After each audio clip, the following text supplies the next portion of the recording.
Israel, eu estou com a delegada da Delegacia de Defesa da Mulher, a doutora Josirlete. Seja muito bem-vinda, doutora. Obrigada, Cleide. Para a gente poder falar de casos como esse que a gente acabou de atualizar aqui, de casos de violência contra a mulher. A gente sabe que é um assunto que precisa ser dito, que a gente precisa falar ainda mais e não podemos normalizar de forma alguma que esses crimes continuem acontecendo, né, doutora? Exatamente, né? À medida, Cleide, que nós avançamos nesse conhecimento de nossos direitos, nós podemos também estar cobrando, né? Está indo em busca desses direitos. A Lei Maria da Penha hoje, ela é muito conhecida, né? É divulgada uma pesquisa de que no Brasil, cerca de 100% das pessoas conhecem, já ouviram dizer, já ouviram falar sobre a Lei Maria da Penha. Mas quando você pergunta para as pessoas, para as mulheres principalmente, sobre dispositivos da Lei Maria da Penha, pouco se sabe ou nada se sabe sobre a lei. Então nós precisamos difundir não só que existe uma lei que ampara mulheres, mas nós precisamos difundir os direitos que vêm em cursos dentro dessa lei. Sim. Doutora, então, só para a gente já começando falando nesse assunto e esclarecendo cada vez mais aí sobre a Lei Maria da Penha, a gente sabe, uma crítica que a gente tem feito muito aqui, sobre a forma, tem uma medida protetiva de mulheres que já foram assassinadas por conta, tem a medida protetiva, mas isso não impede que esse agressor, inclusive vamos até já para os números, para começar Sim. com esses números que impressionaram aí, os números que impressionaram a quantidade de violência. A gente está falando de 2022, a gente está vendo aí mais de 6 mil mulheres foram atendidas, um aumento de 95% das vítimas, e muitas dessas vítimas, doutora, que acabam tendo ali a medida protetiva, e isso não impede que essas mulheres sejam assassinadas, como a gente já mostrou aqui várias vezes. Como que a senhora, delegada, né, da Delegacia de Defesa da Mulher, vê essas situações acontecendo assim? Então, primeiro, Cleide, como mulher é muito triste, né, estarrecedor, principalmente porque esses feminicídios, quando a gente fala em feminicídio, tem todo um simbolismo de crueldade. Sim. Então, você veja o caso, por exemplo, que acabamos aí de divulgar da Emily, né, que foi colocado aqui. É toda uma crueldade que se estende em torno daquela situação. Agora, o que nós chamamos a atenção para a necessidade de que a vítima, ela busque, sim, a medida, né, ou atendimento, ou que busque denunciar, é porque nós fazemos as contas, aqui nós temos 6 mil mulheres atendidas, um pouco mais de 6 mil mulheres atendidas em 2022. Muitas dessas mulheres, a sua maioria, requereram medidas protetivas. E nós dissemos assim, graças a Deus, nenhuma dessas 6 mil mulheres foi vítima de feminicídio. Então, as nossas estatísticas demonstram que as mulheres que pedem medida protetiva não chegam no último grau de feminicídio, não porque elas tenham um papel, né? Às vezes as pessoas me perguntam, mas delegada, um papel que vai me salvar? Não é um papel que vai salvar você, mas é o fato de que a rede de enfrentamento vai conhecer o seu nome e a sua necessidade, vai conhecer a sua narrativa. Quando essa mulher ela está dentro da casa, isolada, o que aconteceu inclusive na pandemia, quando essa mulher ela não consegue chegar a uma rede de atendimento, nós não conhecemos o problema para que nós possamos oferecer ali uma proteção, uma casa de amparo, né? Inclusive hoje nós temos aí o botão do pânico. Então, todos esses elementos que nós temos à disposição para uma mulher que não vai denunciar, que não procura uma delegacia, é muito mais fácil ela chegar a esse último grau da violência sem que ninguém saiba para que seja apoiada antes. Então, o que a gente vê nesses feminicídios, infelizmente, é que essas mulheres elas não tinham nenhuma medida protetiva ou sequer tinham um boletim de ocorrência registrado. Entendi. Doutora, então a gente vai para mais números. Números do ano passado, de setembro de 2022, a gente vem de um aumento bem gigantesco ali, né? A gente está até mostrando aqui na nossa tela. Em setembro de 2022, 566 atendimentos, 9,3 dos atendimentos de 2022. Número que assusta, né, doutora? Sim, é a nossa média, né, de atendimento, e Aqui, em 2022, o que demonstra é que o mês de setembro foi um mês, né, com maior número de atendimentos. Ou seja, o mês em que as mulheres em Cuiabá mais buscaram atendimento na Delegacia da Mulher. Isso não significa, né, que nós não tenhamos aí números também grandes, principalmente nos meses que nós fazemos mais campanhas, né? A gente sempre chama atenção que principalmente os instrumentos de defesa da mulher e a Delegacia da Mulher, nós fazemos campanhas, né, nos meses de março, no mês de agosto agora, né? O mês de setembro nós trabalhamos aí com as vítimas por conta da própria política, né? A questão nossa da saúde mental é tratada muito, né, no mês de setembro. Que também é uma violência psicológica que muitas mulheres passam, né, doutora? Exatamente. Começa aí, né? Exatamente. E a Delegacia da Mulher, ela tem uma campanha própria, né, visando justamente essa saúde mental e para que não ocorra, né, que da violência psicológica se transforme num grau de depressão que pode levar, inclusive, ao suicídio. Exatamente. Né? Então, a gente tem aí muitos casos, né, de mulheres que sofrem violência psicológica, elas adquirem, inclusive, doenças mentais, não derivado só da saúde, mas da questão da violência que ela sofre dentro de casa. Exatamente. Né? E levam, então, ao suicídio. Então, o mês de setembro é um mês de campanha da delegacia, né? E nós vemos aí essa incidência maior, inclusive, na procura, né, de atendimento, né, doutora? Bom, agora a gente vai ver, existe um perfil dessas mulheres, né, se é que a gente pode dizer assim.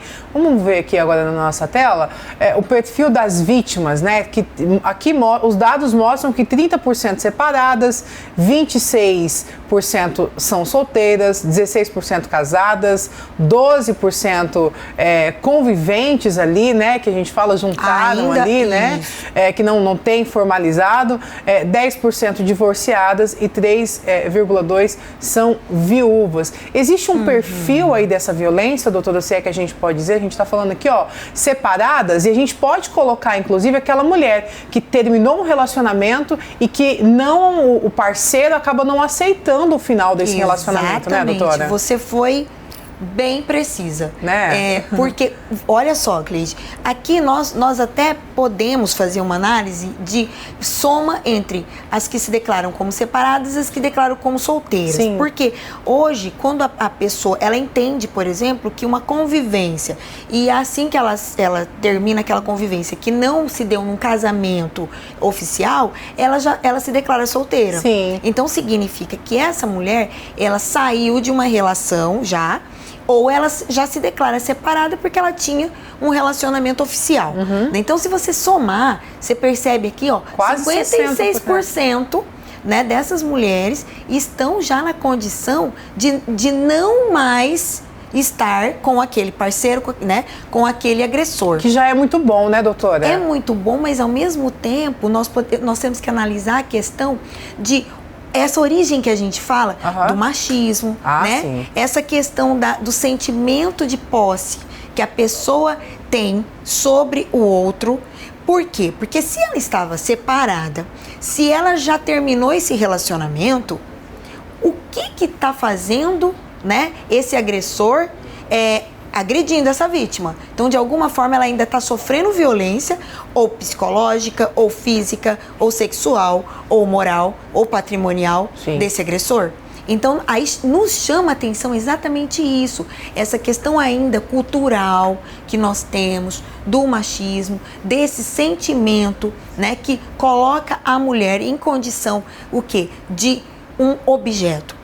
Na condição de uma submissa, e aí esse agressor, então, ele acredita que essa mulher ainda é dele, ele acredita que ele pode, então, praticar uma violência se ela não aceita de alguma forma o que ele deseja. E a senhora falando de cultura, né? A gente sabe que ainda existe aí na sociedade, né? Aquela situação que a mulher precisa manter o casamento. Já viu aquela frase, né? Já. A mulher sabe edifica a casa. Poxa, a mulher tem que carregar toda essa responsabilidade, né? Então existe sim essa situação cultural ali da mulher ainda estar em relacionamentos abusivos por se sentirem culpadas, né? De não terem conseguido levar esse casamento. Bom, vamos continuar. A gente gente vê aqui também um padrão de idade, né, doutora? Quando a gente fala de idade dessas mulheres, a gente vê também que essas idades vão variando ali, né, entre 35 e 45 anos. O que esses dados mostram pra gente aí, doutora? Então, primeiro, é preciso que nós esclareçamos que a Delegacia de Defesa da Mulher, ela trabalha com a mulher adulta. Sim. Tá? Então, não significa que a menina, né, hoje, uma mulher menina, criança, não sofre a violência. Aliás, nós temos aí a violência sexual, né, ela ocorre, na sua maioria, com meninas adolescentes, né? Sim. Crianças e adolescentes, mulheres. Então, como a Delegacia de Defesa da Mulher trabalha com a vítima adulta, nós percebemos que a mulher ela se sente mais segura para buscar ajuda aqui a partir dessa faixa etária, Sim. de 35 a 45 anos, né? E infelizmente, tá? Eu vejo que nós precisamos talvez empoderar mais as jovens do nosso país, né? Uma pessoa que hoje é adolescente jovem que embarca num relacionamento abusivo, muitas vezes ela nem compreende que ela está sendo manipulada, que ela está sendo chantageada, né, ou que ela está sofrendo uma violência psicológica. Essa mulher de 35 a 45 anos, provavelmente ela já passou do ensino médio, já passou de uma graduação, né, o anuário mostra essa questão da escolaridade, então ela já tem um pouquinho mais de conhecimento a respeito dos direitos que ela tem e ela vai em busca, né, da denúncia. Uma liberdade financeira, né, doutora? Exatamente. Que segura muito essas mulheres, né? Às vezes filhos, né, que estão nesse relacionamento. É importante. Bom, a gente vê também, doutora, um dado que chama muita atenção, são os bairros, né, que mais acontecem aí essas violências. A gente já elenca aqui os 10 primeiros, né? Então, a gente começa aqui pelo Dom Aquino, falando de Cuiabá, né? Falando exatamente da capital mato-grossense. Primeiro lugar aqui, Dom Aquino, né? O Pedra 90, Jardim Imperial, Centro-Sul, Centro-Oeste, Grande Terceiro, Tijucal, Goiabeiras, Morada da Serra e Boa Esperança. Então, a gente vendo que são bairros, nós que conhecemos aqui Cuiabá, a gente vê que são bairros de diferentes classes sociais. Então, a gente não pode dizer que exista essa violência só na periferia ou exista também essa violência só em uma classe alta, né? Ali, razoavelmente, digamos, classe média ou classe alta. A gente vê diferentes dados aí mostrando esses resultados, né, doutora? Sim. Primeiro, né, Cleide, essa questão, né, de que você vê que nós temos Centro-Sul e Centro-Norte. Sim. Né? Então, a violência hoje, ela é pulverizada, né, na nossa capital, em Cuiabá.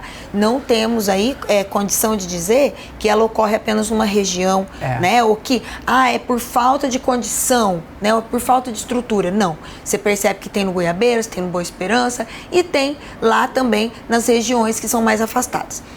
Bairro Dom Aquino e Pedra 90, nós percebemos, o Dom Aquino ele não é tão grande quanto o bairro Pedra 90. Sim. Então, se nós fizéssemos, o que não é o caso, porque aqui é contabilizado, mas se nós fizéssemos uma análise de população, o Pedra 90 ele tem uma população maior. Claro. Então, até óbvio que a gente tivesse aí, durante o decorrer dos últimos 5 anos, o Pedra 90 em primeiro lugar. Por uma questão de número, eu acho que foi uma unidade, o Dom Aquino está em primeiro lugar. Mas o que favoreceu, talvez, aí a questão de Dom Aquino estar em primeiro, é que hoje nós temos 2 portas de entrada. A própria delegacia especializada, que nós funcionamos na Carmino de Campos, e o plantão, o PVDM, plantão de 24 horas, que é para atendimento de toda mulher 24 horas por dia, inclusive feriados, sábados e domingos. Então, quando a gente percebe que o Dom Aquino ele ficou mais próximo da delegacia especializada, essas mulheres elas têm maior chance, né, de estarem ali. Ou seja, cada vez que você coloca à disposição uma ferramenta do poder público, um instrumento do poder público, você tem ali também a busca, né, da mulher por esse trabalho. Então, o que a gente analisa é exatamente isso. Nós precisamos colocar à disposição das mulheres essas ferramentas mais próximos, né? Sim. É o que a gente muitas vezes não vê no interior do estado, né? Na população aqui próxima também, ribeirinha. Então, aqui você percebe bem que houve uma busca maior justamente dessa população que está ali em torno, né, da Carmino de Campos. Você está falando de uma ferramenta, doutora, é muito importante, né? Que a gente só está trazendo esses números aqui porque existiram pessoas com coragem para poder fazer a denúncia. Porque quando não tem a denúncia, quando não existe uma demanda, não existe também investimento, né, doutora? Para poder melhorar ainda mais aí a forma de trazer uma segurança para essa mulher, né? Por isso que a gente está sempre incentivando aqui, olha, está sofrendo qualquer tipo de abuso, faça a denúncia, né, doutora? Excelente, Cleide, que você está falando, né? Nós precisamos exatamente disso, inclusive da ajuda da mídia, né? De todos os canais de comunicação nesse sentido, né? Até para a construção de políticas públicas, nós precisamos mostrar números, né? Nós precisamos mostrar que a violência está acontecendo. Então, às vezes a pessoa, ela fala, não, eu não vou fazer porque não vai dar em nada, né? E quando, na realidade, a sua narrativa pode ajudar na construção de políticas públicas. Sim, exatamente. Então, você, mulher, está em casa agora, a gente sabe que culturalmente aqui no nosso país existe essa situação ali de que você só deve ir para uma separação, né? Ninguém está incentivando ninguém a terminar casamento aqui não, de forma alguma. Mas o que a gente mostra aqui que existe ainda, né? Que é só uma traição ou só uma violência física que faz você não ir, né? A não aguentar mais esse relacionamento. E não é isso, né, doutora?